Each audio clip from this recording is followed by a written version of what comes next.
Oi, gente, aqui é o Enzo do canal Zozo Explica e hoje eu vou trazer para vocês aqui evolução. Mas antes da gente começar o vídeo, não esquece de se inscrever aqui embaixo, deixar o seu gostei, clicar no sininho para você não perder nenhuma notificação dos próximos vídeos. Bora pro vídeo? Algum dia da sua vida você já olhou pro seu gatinho de estimação, pra aquela pomba da Praça da Sé, ou pra aquele pernilongo que vem atazanar a nossa vida pra dormir no meio da noite? Por que que eles são assim? Por que que os seres vivos são desse jeito que a gente conhece hoje? Por que que isso acontece? Aparentemente, isso não é uma dúvida só dos tempos de hoje. Lá para muito tempo atrás, em algumas centenas de anos antes de Cristo, Platão e Aristóteles eles deram uma explicaçãozinha para isso. Eles tentaram explicar dizendo que os seres vivos são assim do jeito que são desde sempre e eles não mudam, eles não se modificaram, eles se deixam assim de forma fixa. E essa foi a teoria do fixismo, né? Que o fixismo é que tudo era do jeito que é para sempre, desde sempre. E essa foi uma teoria muito abraçada pela Igreja Católica no, lá para a Idade Medieval, com a teoria do criacionismo, né, que tudo foi criado por um ser superior e não mudou até hoje. Mais para frente da linha do tempo, algumas teorias foram sendo criadas. Mas como a Igreja Católica era muito poderosa e influente, essas teorias foram vistas como boatos e rumores e não foram levadas muito a sério. Mas foi aí que, por volta do século XVIII, que a gente achou o quê? Os fósseis. Os fósseis começaram a ser achados, a gente achou mamutes congelados em iceberg, a gente achou esqueletos na Terra. E aí a gente viu que nem tudo é desse jeito como era falado. Nem tudo era assim fixo desse jeito. E nada era estático. A gente viu que tinha algumas espécies extintas e coisas do tipo. Depois disso tudo, alguns estudiosos começaram a desenvolver alguns estudos sobre o conceito de evolução, para explicar como os seres vivos do mundo são hoje. A gente viu que os fósseis ajudaram e muito para a evolução ser um conceito válido, e por isso a paleontologia, que é o estudo dos fósseis, é uma das evidências de evolução que ajuda a gente a ver como um ser vivo extinto se parece com o atual ou coisas desse tipo. Além da paleontologia, a gente tem outros tipos de evidência, como a embriologia, que é a comparação do desenvolvimento embrionário entre as espécies, a biogeografia, que é a influência geográfica sobre a diversificação das espécies. Por exemplo, o elefante asiático e o elefante africano. Os dois são elefantes, só que eles apresentam suas diferenças entre eles por causa da geografia, principalmente. A análise de órgãos vestigiais também nos ajuda, já que existem órgãos que são bem desenvolvidos em uma espécie e mais atrofiados em outras. Também temos a biologia molecular, que é a análise das semelhanças e diferenças do DNA e das proteínas das espécies, que é uma análise bem mais dentro da própria espécie entre si. A última evidência evolutiva que a gente tem é a anatomia comparada, que constitui em comparar os corpos das duas espécies. Ahn, Isso ajuda bastante a evidenciar a evolução, e a gente pode classificar dois órgãos de duas maneiras, como homólogos e análogos. Órgãos análogos são órgãos que apresentam a mesma função, só que eles não são lá muito parecidos anatomicamente. Já órgãos homólogos são órgãos que têm a mesma origem embrionária e eles são muito parecidos anatomicamente, mas eles não necessariamente têm a mesma função. Por exemplo, vamos usar como no objeto inicial a asa de um morcego. Se a gente comparar a asa de um morcego com a nadadeira de um golfinho ou um braço humano, a gente vê que esses órgãos apresentam semelhanças anatômicas. Os ossos são bem parecidos na sua disposição e quantidade, e eles têm a mesma origem embrionária. Mas qual é a função desses órgãos? A asa tem como função voar e a nadadeira tem como função nadar. Como eles são semelhantes, eles são homólogos, mas isso não garante que eles tenham a mesma função. Agora vamos comparar a mesma asa de morcego com uma asa de borboleta. A gente consegue ver de cara que a função é a mesma, que é voar. Mas esses dois órgãos são semelhantes? A asa do morcego tem ossos e é a própria pele do morcego que constitui. Já a asa da borboleta é de quitina e possui nervuras. Então esses órgãos são análogos, mas não homólogos. Por fim, se a gente comparar nossa asa de morcego com a asa de um pássaro, a gente consegue ver a semelhança anatômica que a gente viu no primeiro caso e a mesma função para os dois órgãos, caracterizando órgãos homólogos e análogos. Agora, falando sobre as teorias de evolução que apareceram no decorrer da história, duas foram as que se destacaram: a teoria evolutiva de Lamarck e a teoria evolutiva de Darwin. A primeira teoria é a de Lamarck, que é uma teoria que se baseia em duas ideias: a lei do uso e desuso e a lei da herança de características adquiridas. Então, o que é a teoria lamarquista? Imagina que há muito tempo atrás as girafas tivessem um pescoço pequenininho, um pescoço normal. E aí, um dia, a girafa olhou para as folhas no alto das copas das árvores e disse: Nham, nham, que delícia. E aí, todos os dias a girafa forçava um pouquinho o pescoço dela para tentar alcançar as folhas das árvores, e a cada dia que ela forçava, o pescoço dela ia crescendo. Até aí a lei do uso e desuso. E aí, conforme ela fosse tendo filhotes, ela ia passando as características que ela adquiriu, que seria o pescoço aumentar, para os filhotes. Então, os filhotes já nasceriam com um pescoço um pouco maior. Daí a lei da transmissão das características adquiridas. E aí, depois de um tempo, juntando essas duas leis, né?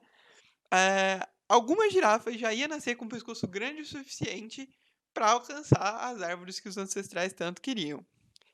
Mas beleza, até que essa teoria faz um pouquinho de sentido. Mas percebe que ela tem alguns buracos? Por exemplo, o primeiro deles, se a girafa queria alcançar as folhas, por que foi o pescoço dela que cresceu e não as patas, por exemplo? Ela poderia forçar as patas para poder alcançar. Mas outra coisa essa teoria tem um buraco. Pensa assim, eu vou lá e aí eu começo a usar muito os meus braços. Vou na academia, puxo ferro todo dia, o dia inteiro. Beleza, o meu braço vai crescer, eu vou desenvolver meu braço. E isso, além dos usos, faz sentido, né? Eu tô usando o meu braço, então ele vai se desenvolver. Só que, por exemplo, o meu apêndice. Eu não uso meu apêndice. Ele não serve para muita coisa. Mas ele tá lá. Não é porque eu não uso ele que ele tá se atrofiando, como o Lamarck defende. Outro buraco que essa lei tem é a da transmissão de características. Imagine que eu tenho um casal de fisiculturistas. E eles estão grávidos. Com o tempo, eles foram adquirindo características para o corpo deles. Eles foram exercitando o corpo deles foi ficando mais desenvolvido, os músculos cresceram e tal. Mas beleza, isso significa que o filho deles vai ser assim? Claro que não, né? O filho deles vai ser normal, como de qualquer outro casal. E é por causa desses buracos que a teoria de Lamarck não é a mais aceita atualmente. A outra teoria é a de Darwin, que é a teoria baseada na ideia de seleção natural. Como o mundo tem recursos limitados, as espécies têm que competir entre si para conseguir o seu alimento, para conseguir um abrigo, porque não tem para todo mundo. Então a competição entre as espécies ou entre a própria espécie acontece. A teoria de Darwin nos diz que aquele indivíduo que for mais apto a viver num ambiente que tenha características que lhe favorecem um determinado ambiente, vai conseguir transmitir para os seus descendentes essa característica e não desenvolvê-la por necessidade. Pensa assim, é, os seres humanos, a gente é muito diferente entre a gente. Tem gente mais alta, tem gente mais baixa, tem gente mais forte, tem gente mais magra. Agora, por exemplo, vamos supor que a gente quer viver numa caverna que tenha 1,50 de altura, né? Que a gente só consiga ficar em uma altura de 1,50. É claro que as pessoas que têm 1,80, 1,90, 2 metros, elas vão ser desfavorecidas, porque né, elas não vão conseguir andar direito e tal.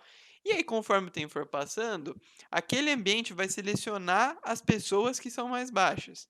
Então, as pessoas que têm características mais aptas a viver naquele ambiente vão ser selecionadas pela natureza. Por quê? Porque eles vão conseguir se reproduzir e passar as suas características para os seus filhos, os seus descendentes. Vamos voltar ao exemplo da girafa, né? Vamos supor que a gente tem duas girafas. A primeira girafa que a gente tinha, que é com pescoço curto, e aí, por algum motivo, a gente tem uma girafa com pescoço maior, um pescoço longo.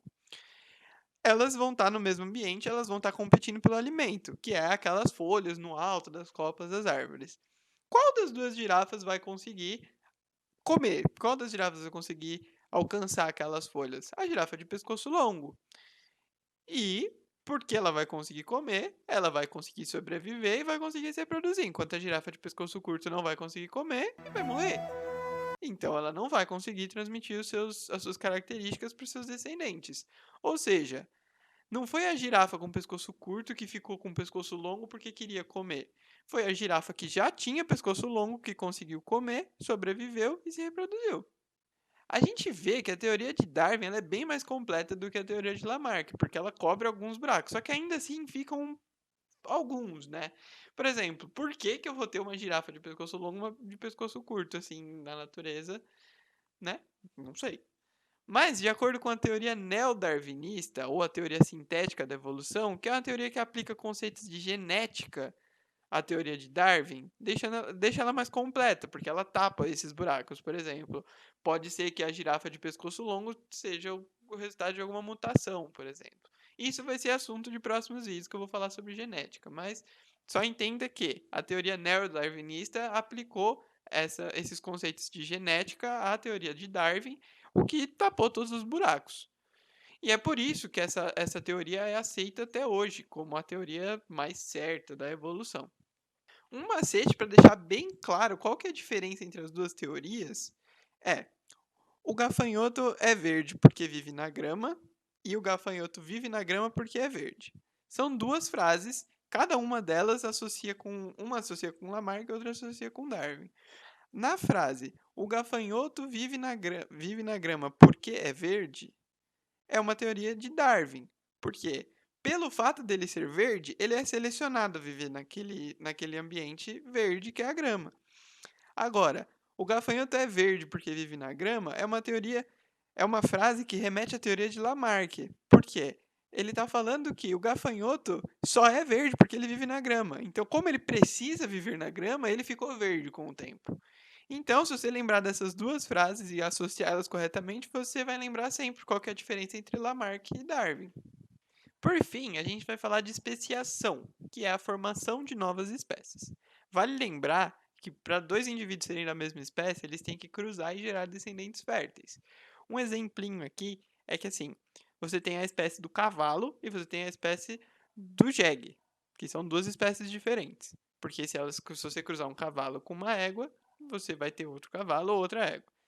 Se você. E esses dois vão ser férteis, né? Se você cruzar um jumento com uma jumenta, eu não sei o feminino de jumento, então desculpa. Mas se você cruzar um jumento com uma jumenta, você vai ter outro jumento ou outra jumenta que vai ser fértil também. Mas se você cruzar uma égua com um jegue, que é a mesma coisa que jumento, você vai ter um descendente, só que ele não vai ser fértil. Você vai ter uma mula ou um burro que eles são descendentes, só que eles não são férteis. Então a gente chega na conclusão de que o cavalo não é da mesma espécie que o jegue. Beleza? Ok. Voltando aos tipos de especiação. A gente tem dois tipos. A especiação filética, que é ou evolução vertical, que ocorre quando mudanças ambientais acontecem em algum lugar por um tempo. E com isso, a seleção natural age sobre esse lugar e ela vai selecionar indivíduos dessa população que vive nesse lugar. E as outras, se essa mudança ambiental não matar todo mundo, essa mudança vai selecionar os indivíduos dessa população que são aptos a viver com essa mudança, né? Um exemplo disso é quando uma pessoa toma antibiótico sem prescrição médica ou não toma pelo tempo certo que o médico indicou. E aí o que que acontece? É, Se você tomar esse antibiótico e por algum motivo esse antibiótico não matar todas as bactérias que você tem dentro aí que você está combatendo, isso acontece quando você não toma no tempo certo, né? Ou se você toma sem precisar, você pode, se alguma bactéria ali não morrer para esse antibiótico, ela vai se reproduzir e vai gerar os descendentes dela, e esses descendentes vão ser de outra espécie resistente ao antibiótico. E se você faz isso, você está criando uma nova espécie, né? Você está substituindo a espécie anterior por essa nova. A espécie anterior não era resistente a antibiótico e você selecionou bactérias resistentes a esse antibiótico e criou essa nova espécie, que são as superbactérias. Um outro tipo de especiação é a especiação divergente, que leva esse nome por ampliar o número de espécies. Já que o outro tipo que a gente falou antes, ele não amplia, ele só substitui uma espécie por outra. A especiação divergente consiste no isolamento reprodutivo. Mas o que é isolamento reprodutivo? É quando por algum motivo uma população é separada e aí não vão conseguir se reproduzir entre si. Apenas nos grupos que estão separados, né? Se esses dois grupos que foram separados ficarem separados por tempo suficiente para que o seu material genético mude de forma que ele se torne incompatível com o do outro, a gente vai ter especiação. Ah, esse tipo de especiação pode ocorrer de duas formas. De forma aloprática, que significa em lugares diferentes, que por algum motivo a gente tem uma barreira geográfica. Vamos supor que eu tenho uma população A que está vivendo num lugar, e aí cai uma árvore no meio desse lugar, e aí divide essa população em dois. A árvore está impedindo que esses dois grupos entrem em contato. Então, eu vou ter o grupo B e o grupo C, que os dois juntos formavam o grupo A. Só que aí, por causa dessa barreira geográfica, eles não vão ter contato entre si, eles só vão poder se reproduzir, enfim, entre eles mesmos. Então, pessoas do grupo B com pessoas do grupo B, pessoas do grupo C com pessoas do grupo C. E aí, vai passando o tempo, eles continuam separados, e aí eles vão se reproduzindo entre si, vão mudando seu material genético, diversificando seu material genético. E aí vamos supor que um dia, sim, por algum motivo, aquela árvore que caiu seja retirada e eles voltam a ter contato entre si. Se eles voltarem a ter contato e tentarem se reproduzir, se ocorreu especiação, eles não vão gerar descendentes férteis. Agora, se não ocorreu especiação, eles vão conseguir. Então, tudo isso depende de quanto tempo eles ficaram separados e quanto que o material genético deles mudou. Mas a questão é, se eles ficarem separados por tempo suficiente para mudar o seu material genético e não ser mais compatível um com o outro, ocorreu especiação. E agora eles são duas espécies diferentes. Outra forma de especiação divergente é a forma simpátrica, que significa no mesmo lugar. Então, eu não tenho barreira geográfica. Mas ela consiste no isolamento reprodutivo da mesma forma. Então vamos lá, eu estou lá com aquela população A, e aí por algum motivo, alguns indivíduos dessa população A, por alguma mutação ou seleção sexual, o que quer que seja, é, eu vou ter alguns indivíduos dessa população que eles só conseguem se reproduzir entre eles mesmos. Então, é, eu não sei qual que é o motivo, mas por algum motivo eles só vão conseguir se reproduzir entre si. E aí, isso caracteriza especiação, porque eu vou ter dois tipos de descendentes férteis, né? Que são desses indivíduos selecionados por algum motivo, e o da população A original. Então, eu vou ampliar o número de espécies também, só que em vez de ter uma espécie e ter duas diferentes, eu vou ter uma espécie que vai gerar outra diferente. E essa é a evolução, a especiação divergente simpátrica. Bom, gente, esse foi o primeiro vídeo de biologia do canal. Eu espero que vocês tenham gostado e aprendido sobre evolução, que é um conceito muito importante. Esse vídeo eu não coloquei exercícios, porque é um vídeo mais teórico, não envolve conta nem nada do tipo, mas se vocês quiserem, eu posso trazer um vídeo de exercícios só sobre evolução. E essa é uma proposta que eu tenho para trazer para vocês. Eu não sei se vocês querem que os próximos vídeos sejam separados em vídeos de conteúdo e vídeos de exercícios, ou se vocês querem mesclar os dois, se fica mais fácil para entender ou não. Então, por isso eu peço para vocês comentarem aqui embaixo, me mandarem mensagem nas redes sociais que estão aparecendo aqui. É, Me mandem lá tanto que vocês acharam sobre esse vídeo, se esse vídeo tá bom, se esse vídeo tá legal, se vocês entenderam, ou tanto quanto se vocês querem o formato dos vídeos desse aqui que eu falei agora, sobre ser conteúdo de exercícios, ou vocês querem que continue sendo como os anteriores, que são, né, conteúdo e exercício juntos. E se você ainda não assistiu o vídeo de PA ou o vídeo de análise dimensional, clica aqui no card e assistam, porque o vídeo está muito bom. Eu espero que vocês gostem dele também. E é isso. Deixe seu gostei aqui se vocês gostaram. Não esqueçam de se inscrever e de divulgar para algum amigo ou amiga que esse conteúdo pode ser útil. Espero que vocês tenham gostado novamente e tchau.